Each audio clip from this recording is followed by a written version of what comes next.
My name is J. Sutter, and I'm a World War II veteran. My mother died when I was 7, my father when I was 15. So neither one had a say. It was my sister, who was older than me. And she was a polio victim. Matter of fact, when she came down with it, she was sent to Ward's Island for incurables.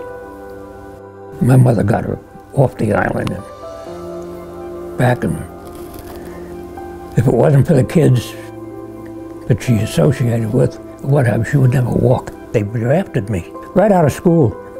I was 18 in March, and my ass was in service in June.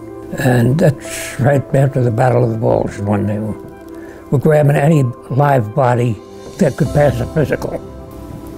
Let me start in the beginning of it. My mother, all she had to do was walk past poison ivy and the wind blowing, and she'd be covered with it. Unfortunately, I have the same problem. And I was covered with poison ivy the day I was inducted into the service. And I told them about it, and they said, "Don't worry about it. When you get to where you're going, we'll take care of you."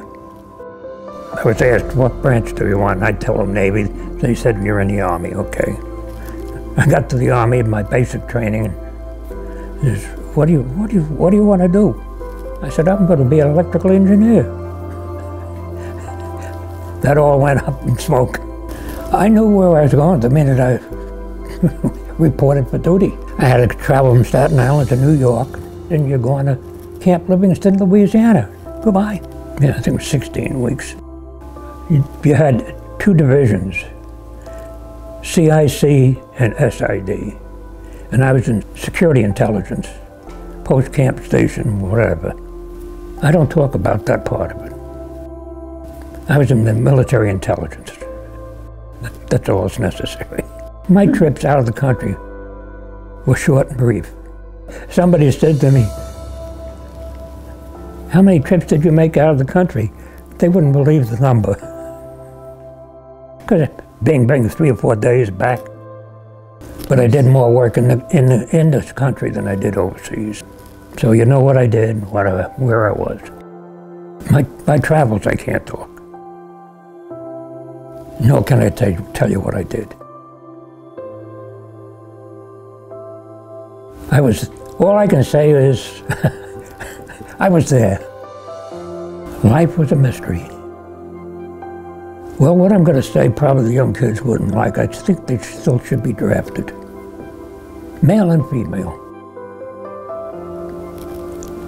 It didn't hurt, and in many cases, in mine as well, it furthered my education. And it furthered me to get along with people. And you had to respect that, and you get educated by it, and you learn from it. I look at it this way. Another area of education. If you go into service when you're 18 or 19, and you come out, you pretty well know where and what you want to do. And if you want to further your education further, then you go on to college and so forth.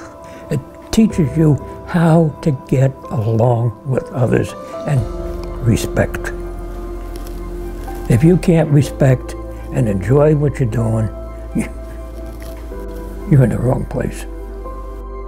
And then my discharge, sergeant judge, and then he dropped me to corporal. Convenience of the government. The job that I did was a continuation of the job that I had done.